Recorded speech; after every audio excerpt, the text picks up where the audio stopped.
But if war was to begin, it is uncommon for opposing forces to meet prior to the breakout to talk amongst one another. Luna Stelliferus was sent out across the stars to find their mystery celestial. Meanwhile, Aurora spent her time conjuring over a map of her universal glacier, inspecting every fine corner of creation, and smiling to herself at the marvel that she had created. All the while she had slaves bleeding and dying in her name, all to soothe the ego of this celestial tyrant. Returning home, Luna presented Aurora with who they had been looking for. Stepping aside to make way, the celestial before them was the very definition of grace and elegance.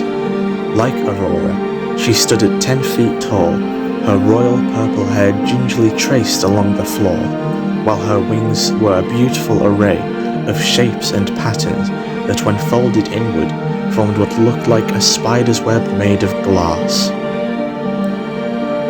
Upon her chest was the birthmark of the galaxy that she was born from, blazing for all to see as her dress radiated royalty and power. Looking upon her, she was the complete opposite of Aurora. She was Lady Lilac. Aurora inwardly snarled as Lilac walked towards her to greet her with kindness. Snapping her fingers, a dozen subservient servants all rushed to the bottom of the stairs that ascended to her throne. As Aurora walked down them, the servants then bent over with their backs to the air. Aurora walked upon them, her combined weight nearly breaking their backs. Lady Lilac did not openly express her feelings of this, but it left a first impression nonetheless. The Celestials then made their way to the Great Hall to discuss the issue at hand. Before they reached the hall, however, they first made their way through a corridor, simple as it may be to the likes of Aurora and her sisters, but to Lilac she was astonished at the sight before her.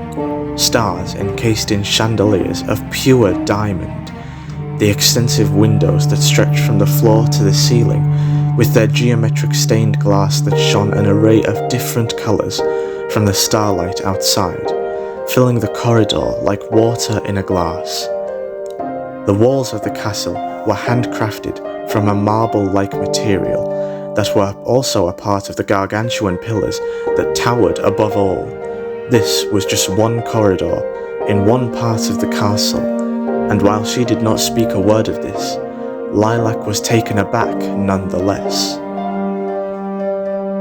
When they arrived at the Great Hall, the sight before her was even grander, similar in fashion and style, but on a scale that was nearly impossible to comprehend. Scenery aside, they made their way to a table which awaited them with many a choice of drink to choose from. As they sat down, they began to discuss a multitude of topics, beginning with Lady Lilac herself. She tells them how she was born from an explosion that ripped waves in the fabric of time and space, creating a galaxy alongside her, as is the birth process of all Celestials. Lady Lilac then beckoned a question to Aurora. Lilac, being a Celestial, could feel that the universe had no source of energy to keep it alive, and that it would only be a matter of time before stars would start dying, and galaxies devolving, before all that would be left is the darkness that heralds extinction. Aurora then took one final drink from her glass, before snapping her fingers again. As the magic flowed from the tips of her fingers, a large clicking sound was heard, and the floor beside them began to part, revealing an empty abyss below. A low rumble was heard from the abyss as a contraption began to slowly rise from the dark. A large spherical object that nearly resembled an eye, glaring at any who looked towards it. As the contraption snapped to a halt, a mystical fog flowed from the abyss. Lady Lilac looked onward at the construction as she walked toward it, placing her hand upon the sphere, focusing her mind. she began to hear what sounded like multiple whispers calling out to her. As the longer she held her hand upon the casket, the more the whispers grew into cries, and the cries grew into shrieks of terror. These cries of agony forced her to rip her hand from the sphere. As she looked on in horror, she quickly realized what she was looking at. It was the same prison that Aurora constructed long ago. Turning towards Aurora, Lilac, riddled with distress, asked how she could do something like this, to lock away the star that holds the shrine of life in its divine light and power. She snarked. She expresses that she had the right to do so. She was the first life form in all of creation, the one responsible for everything around them. The universe bends to her every whim. What have they done to deserve a gift such as this?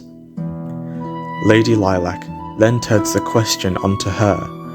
What right did Aurora have to hold this power for herself? It was the job of a Celestial to prevent damnation, not to deliver it. Lilac's words fell on deaf ears. Aurora held her stand and merely gestured that if Lilac disagreed so much, she could simply just leave. Lilac did not waste any time in doing so. Rising to her feet, she beckons to Aurora that if she proceeds the way she does, she will not be the one serving damnation. Helena offered to show her the way out, to which Lilac accepted, leaving the room to Aurora and Luna. Luna turns towards Aurora, asking what good any of that accomplished. Aurora then snaps at her, smashing the glass beneath her fist. This was not her idea, it was Luna's right from the start. She had no intention of having Aurora join them, let alone become friends. And with that, Aurora rises to her feet and retreats to her chamber. But before doing so, she reminds Luna that while both her and Helena were sisters, to remember where they came from and that they should know their place. What could have been a peaceful resolution to a misunderstanding was now thrown out the window. Now only one option remained: war.